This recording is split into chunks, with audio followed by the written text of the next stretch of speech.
That's me on my wedding day. I got married this May in Mexico. I loved my wedding dress. The lace, the beading. The one thing I didn't like about it was how much it cost. It was pretty expensive, which is hardly surprising to anyone who's gotten married.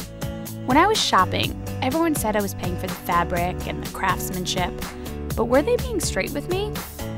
Here it is, kind of stuffed in here, and all this stuff around it. This is the kind of stuff I wear all the time. And then here, this wedding dress. I suppose I might feel a little better if I could just get more use out of this dress. It's not like I can wear this on a normal day. That would just be weird. I asked the company that made my dress, Enzoni, what the material and labor cost, but they wouldn't tell me. So I decided to go to a guy in the industry who sells fabric wholesale to companies like Enzoni. His name is Mel Cohen, and he's been in this business for over 20 years. And how much would something like this cost? Just this top layer? $150 to $165 Okay. per yard. This is probably about $3 per yard. This is also about $3. This is polyester. This is polyester? Yeah. Really? I have to admit, this floored me. In a lot of these wedding dress stores, they make you feel like you're trying on the most high-end, exquisite creations. In that kind of atmosphere, it never occurs to you to say, what's this made of? This isn't polyester, is it?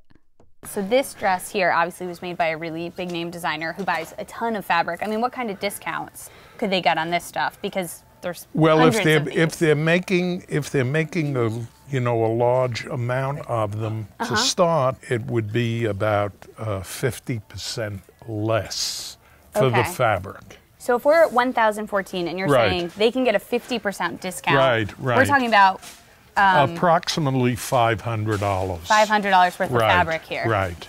I have a question to ask you, Mel. Go ahead. How much do you think I paid for this dress? I would say probably about $1,200 for it. Okay, $1,200. All right. This number here, that's what I actually paid. $27.30. Did I get ripped off? I guess they have to make a markup, so...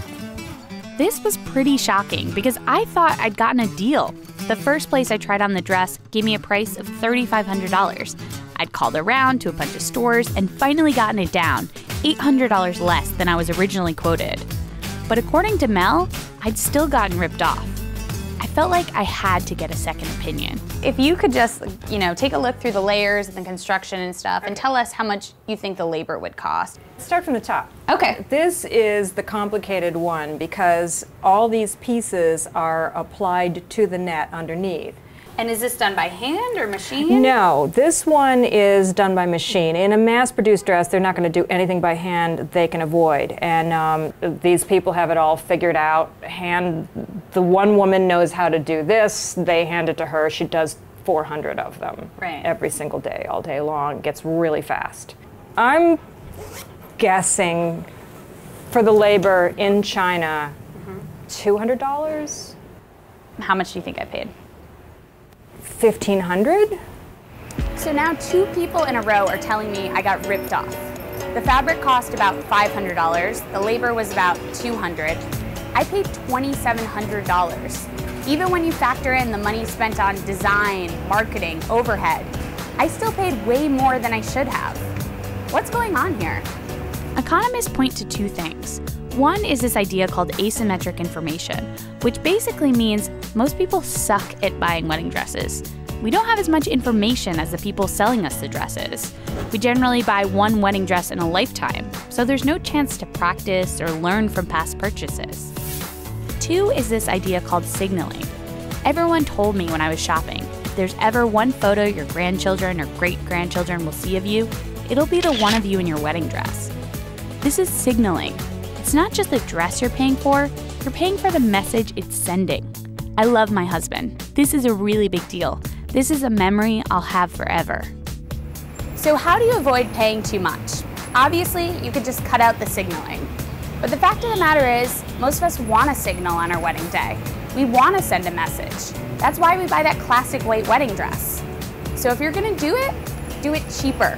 Shop around like you would for anything else. Don't be awed by those padded hangers and velvet curtains. And definitely check your tags. As for me, it's too late for all of that. I'm stuck with this wedding dress, so I'm gonna get my money's worth.